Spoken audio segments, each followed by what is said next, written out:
Tonight, we're learning a 14-year-old boy died after driving a pickup truck that led to a crash on Memorial Day.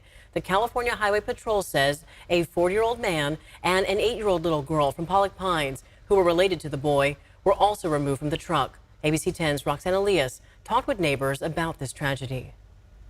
The Dorado County Fire Protection District is sharing this image of a crash scene in Dorado County after a 14-year-old boy who was driving a truck lost his life. Crews responded after 2 Monday afternoon when families were out celebrating Memorial Day.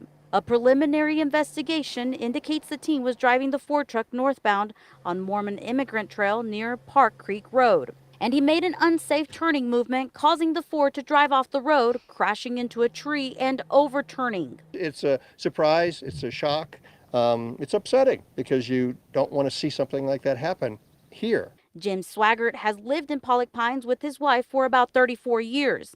And although he didn't know the family, he says it's a big loss for the close-knit community where most people know each other. During the crash, crews extricated the 3 people involved. We're still waiting for the El Dorado County Sheriff's Office to identify the young boy. The other passengers were identified by CHP as 40-year-old Mark Reynolds and an 8-year-old little girl. We've confirmed both were related to the teen, but are waiting to hear how they were related. They are expected to survive, but residents have questions. There's more questions that come up than answers.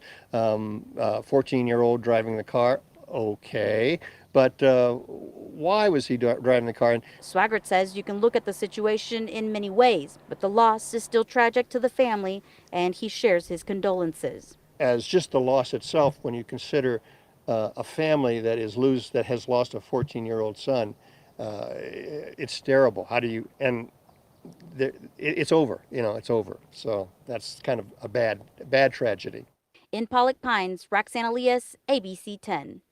Authorities say alcohol was not considered a factor in this crash, and they are still investigating what led up to it.